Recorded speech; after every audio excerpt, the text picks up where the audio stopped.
What is really going on in Central Province? You know I don't like mysteries. Yeah, and if you're a political analyst, you try your best to solve as many mysteries as you can. Because the more mysteries you can solve, the more accurate a political analysis you can give.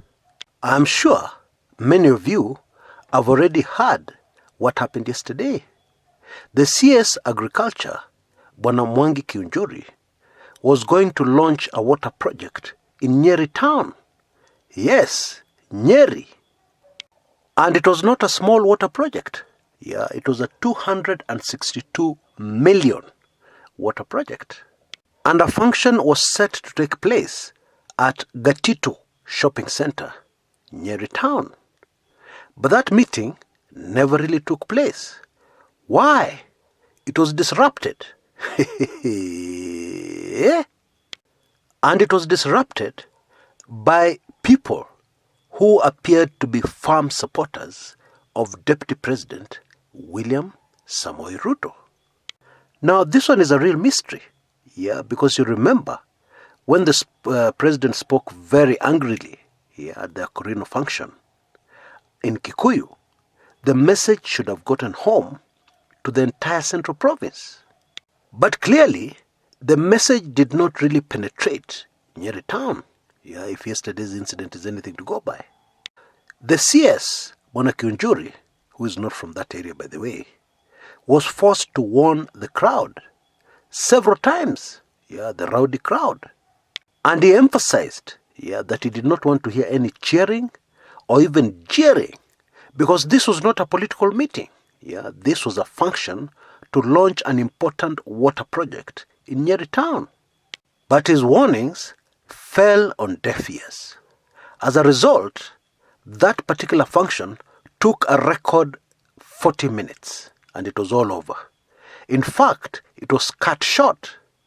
And the others who will say the function actually did not take place. Because most of that 40 minutes was trying to calm down the crowd.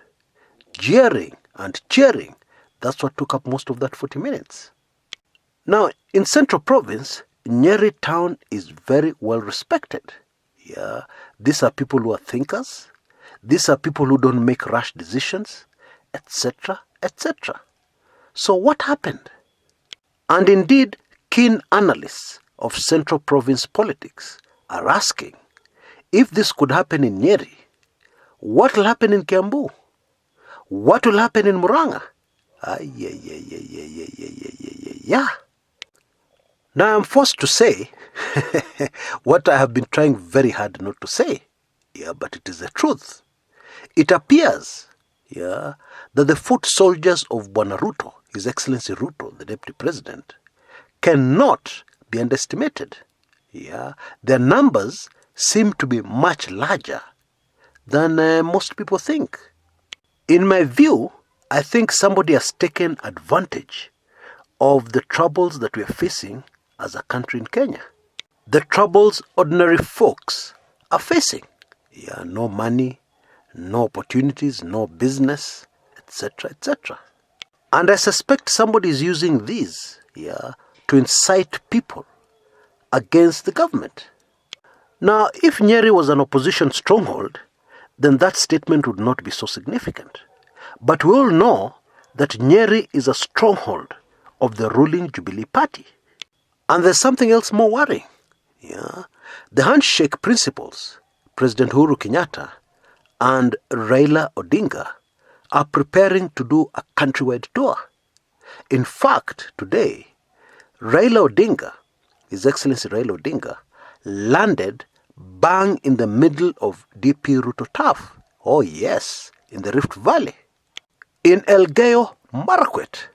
But we'll discuss that in great detail shortly. And so what must be worrying to most peace-loving Kenyans is what will happen when these tours start, in Central Province especially. What kind of reception will the Handshake team receive? Because if a Mayor CS cannot launch a small water project in Nyeri peacefully, what will happen when the Handshake principles hit these towns with major political rallies. And indeed, there are plenty of hints to suggest that the handshake principles already know that these countrywide tours will have a problem in key places, Rift Valley, Central Province especially. Because like him or hate him, it seems His Excellency Ruto has supporters everywhere. His haters, of course, would prefer to put it this way, that he has paid hecklers everywhere. Be as it may, will these meetings really happen? The meeting of the handshake team. And if they do, how will they go? Because we're already we've gotten plenty of disruptions of political meetings in Central Province. In fact, unprecedented. This is unprecedented in Central Province. Because Central Province, politically, has always been a quiet place. Even at the height of the power of former President Daniel Toroitich arap Moi, and even though Central Province hated Moi more than anything else, they did not react this way. They were more mature, they were peaceful during political meetings. Even after very bad things were done to the community, by the regime at that time. By the way, for younger Kenyans, clashes did not start in 2017. We had clashes in the run-up to every multi-party election in 92 and even 97. But I think the worst bit was in 92. Even then, the government could hold meetings in Central Province, and although the crowd were hostile, they would be quiet and they would allow the meetings to proceed. So what is this new thing that has come in? Heckling all over the place, disruption of meetings. Where is it coming from? What is going on in Central Province? Folks, that is a mystery that I'm still following up on the ground. I want really to get to the bottom of it so that I understand. Because to be very honest with you right now, I don't fully understand exactly what is unfolding in Central Province. And yet it is so worrying. Now, handshake principal Raila Odinga visited Elgeyo Marakwet today. He was the guest of honor at a function at Chibara Primary School. The function was to celebrate the retirement of a school teacher by the name of Ruth Kiptoo. Now, Ruth Kiptoo is the mother-in-law to Cherangani legislator Joshua Kutuni, a consistent, very harsh critic of the deputy president in the Rift Valley. And his mother, Ruth Kiptoo, was celebrating 40 years in the noble profession. Kenyans must learn to have great respect for people in noble professions. People who are in professions not for the money, but because of the passion they have. And professions which have a huge impact on the country. Teaching, of course, is one of them. In my view, we need to pay our teachers much better than we're paying them. We need to ensure that the living conditions of our teachers are much better than they are at the moment. Because what they do has a huge impact on our country. And already their track record is very admirable. Very many countries visit Kenya regularly on benchmarking tours, to see how our education system works. Because in case you didn't know, Kenyans are way ahead of most of Africa. As far as a skilled manpower is concerned, we have a very huge pool of highly skilled manpower. And it all starts with teachers. Raila's meeting today in the Rift Valley went well. But guess what?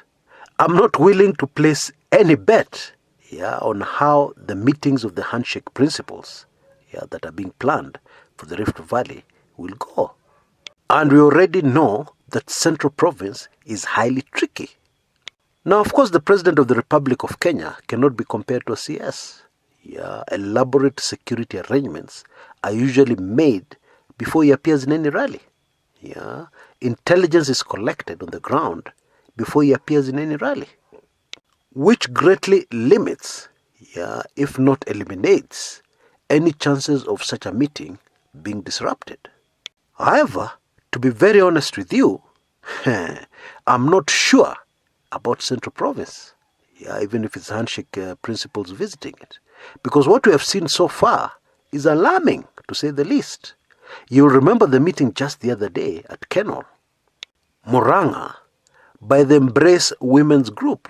The Embrace is a lobby group consisting of women legislators and politicians going around the country promoting and popularizing the handshake.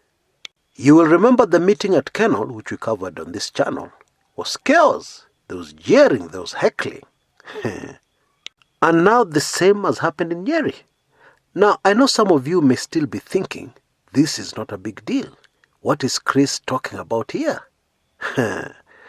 Now, you may not know this, but it is clear that the planned tours of the handshake principles all over the country will be seen as a countermeasure to the tours countrywide by the Deputy President. In other words, it is going to be a popularity contest to determine on the ground which of the two major political groups in Kenya at the moment is the most popular. We have the Tanga, who are led by the Deputy President, and we have Team Kieleweke, led by the President, and former Prime Minister Raila Odinga. Now, I'm sure the President's handlers, and even the Tanga team, will be very quick to dismiss any idea that there's a popularity contest going on here. However, perception. Most Kenyans will view these tours exactly that way. Very interesting times ahead. Until next time, this is Chris Kumekucha.